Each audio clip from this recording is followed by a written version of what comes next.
Hello ladies and gentlemen, it is that time of the year again. Time to see that fun drunk uncle who has an alcohol addiction. Time for grandma to give you another nice pair of socks you can wear on those cold nights playing Runescape. And time for old school Runescape to get its biannual patch notes. And I can already hear all of the players watching this video and how their butt is clenching as tight as possible right now. Relax your anus. This is gonna be really fun and something we should all look forward to. Jagex announced patch notes 3.0. Why I bring that number up specifically is because we had similar updates in the past. More than 2 years ago, Jagex came out with patch notes number 1, giving multitude of buffs to maces, warhammers, armor, and other items for balance purposes. Then, 6 months later, we got a big whammy. The beloved salad robes and black tea hide got heavy nerfs to make sure you bring more than 10k GP when you go PKing. And today, dare I say, Jagex announced the biggest patch notes we have ever seen, which includes multitude of skills, weapons, armor, game mechanics, and much more. So let's not waste any more time and jump right in. This video is put into 2 categories. Firstly,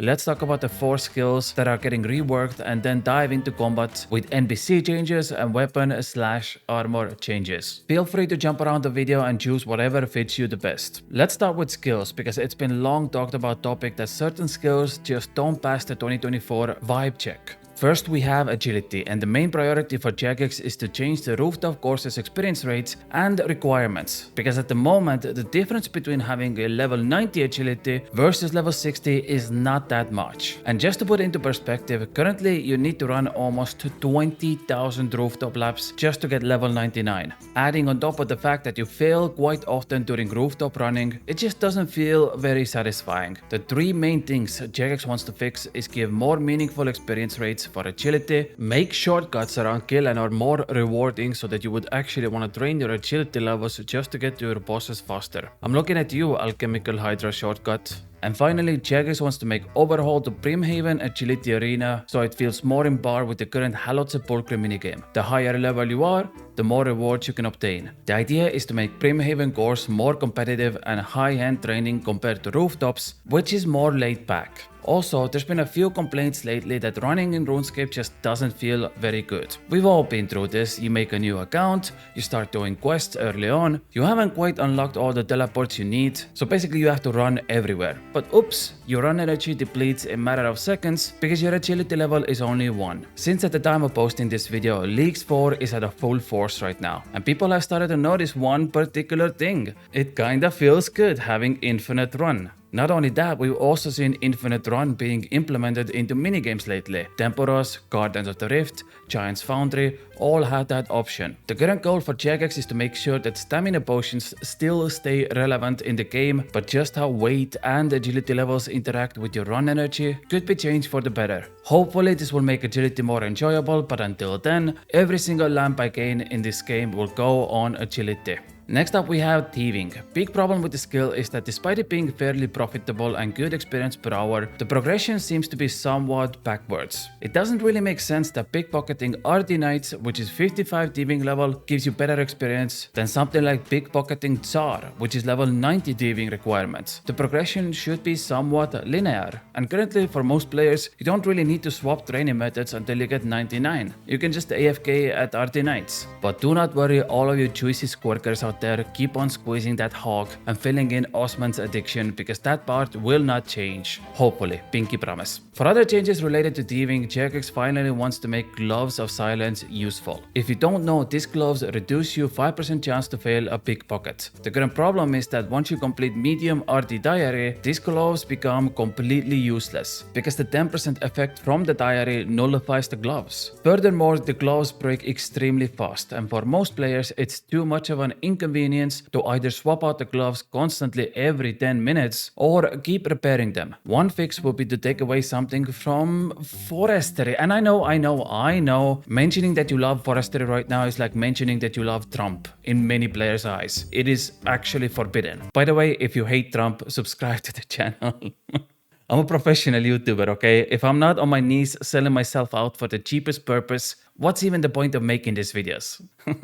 Okay, don't worry. I'm not here to talk about forestry or Trump today, but rather one reward forestry expansion has to offer. Jagex found a great fix to Twitcher's gloves, which are now stackable item, and the gloves make getting bird nests much easier. They could honestly do the same for these silence gloves, and it would already fix a lot of the problems. And finally, Jagex wants to change the respawn rates for stalls to make them an actual viable training method for thieving, rather than just for people who want to use 7 alt accounts to steal fish for 25 hours on the shores of Remenik for a raccoon. Next up, we have probably the biggest changes regarding to skilling, and it comes for Slayer. For the longest time, it felt like Slayer only starts to get fun once you hit around that level 75 to 85 range. You start to see superiors more often, get your hands on your first Slayer bosses, and so on. But the early levels oftentimes felt like a big drag. They went by so slowly. Sometimes you get like 15,000 experience per hour. And the worst part is that there really wasn't any drops to look forward to, which is a massive part of Slayer, making money. So Jagex has decided to firstly remove a lot of the obscure low-level Slayer tasks that nobody wants to do anyways. Secondly, they're gonna adjust the quantity ratings of lower-level tasks, so you don't need to spend 3 hours to hunt 120 crocodiles with your Fire Strike. And finally, they are looking to add few more unique valuable drops to low-level Slayer, so you have something to look forward to even in early levels. And the final skill Jagex is looking to change is mining. It has been a hot topic lately with the shooting stars changes, which brought up the core problem of mining in the first place, which is that there really isn't any enjoyable mining methods in old school Runescape. So Jagex is looking to rework most of the mining methods in the game, starting from Motherlode Mine, Volcanic Mine, Blast Mine, Amethyst Mining, adding more granite mining spots to reduce competition, even changing Volcano, so you have more options to choose between making money or getting experience. They also want to adjust items related to mining. Like to this day, a lot of players don't know that you need charged glory to make gem mining 3 times faster. Having these notifications pop up could help players who are not spending 16 hours a day on RuneScape Wiki looking for obscure methods. Shout out to myself. The purpose to all of these changes I just mentioned for agility, thieving, Slayer and mining is to make the so-called dead content feel more alive, and players who don't always seek for the best, sweatiest methods in RuneScape can still gain good experience by discovering all the methods in the game. It's good to have options, so when we inevitably get Leagues 5, Trailblazer, Reloaded again, I don't have to feel bad about not picking the best regions with the best skilling methods, because every method is viable.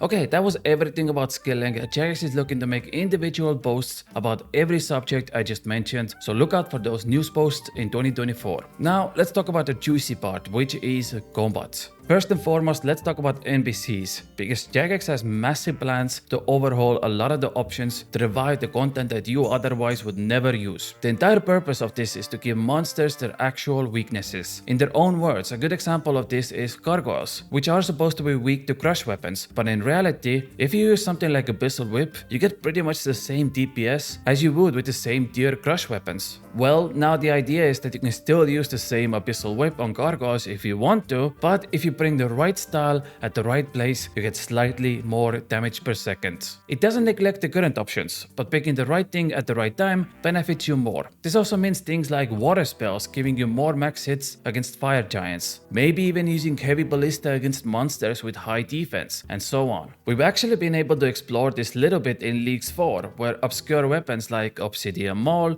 Leaf-Bladed Sword, Dragon Longsword actually have become better DPS weapons than your normal counterparts. Now yes, it's mostly because of the melee relic, but it's actually nice that these weapons are getting some use now. It would be really cool to see more weapons being used in the game than your normal let's do questing until we get 60 attack, equip Dragon Scimitar to Abyssal Whip, to Osmoten's Fang, and I don't have to touch any other weapon for the rest of the game. Not only that, but giving monsters specific weaknesses allows Jagex to make new rewards in the future. Because let's be realistic, we are slowly getting into that point where we have the trilogy of epic weapons now. Twisted Bow, Tumekan Shadow, Sight. If you want to make more powerful weapons than that, where do you even go from here?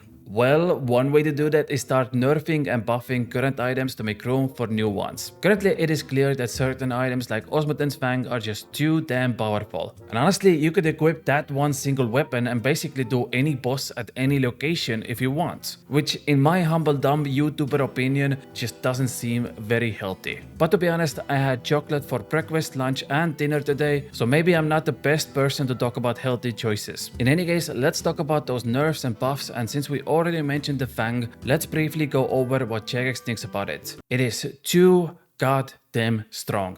That's it. Moving on, next up is Voidwaker, and as soon as it came out, it was very clear how good this weapon became. Not only did it become the best spec weapon in PvP, it also became one of the best in PvM. The core problem is that since it's a guaranteed hit no matter what, it doesn't let other spec weapons shine, just because of that one mechanic. Knowing you never hit 0 is already too good to not take it with you wherever you go. Next we have Ancient Godsword, and I feel like this is the only thing to me that Jagex missed here. The reasoning to nerf Ancient Godsword is because, well, it heals too much. But I think they're missing the core problem on why it heals so much, and that's because of Lightbearer. In fact, the same goes for Voidwaker. If you go to your favorite Twitch streamer right now and see them PKing with the Ancient Godsword, it's very likely they also have the Lightbearer. If you go watch a Vardorvis guide on YouTube, it's very likely they have the Godsword and the Lightbearer. The ring is the reason why the Godsword is so good, not the Godsword itself. I think personally every Godsword has its place in the game, and I would say they are one of the most balanced weapons in the game, and all of them become instantly twice as powerful while wearing the Lightbearer, because they are so heavily dependent on their special attacks. To me, the Ancient Godsword feels fine. I understand Jagex is looking this from PvP perspective, but honestly I think it's in a good healthy spot where sometimes the entire purpose of the fight is to outlast your opponents, but sometimes you also want weapons like Voidwaker instead to have better KO potential. That's really what it comes down to. It's the same way you wouldn't nerf Blood Barrage, right? You deal less damage, but you have more survivability, which applies to Ancient Godsword as well. If anything, remove the 10% higher max hit from the Godsword special attack to balance it out with the healing, so it still works as a survivability weapon rather than a DPS weapon. And then the final big nerf is Occult Necklace, which has been on a heavy topic for the last 2 years. And the answer is simple. Again, it's too freaking OP.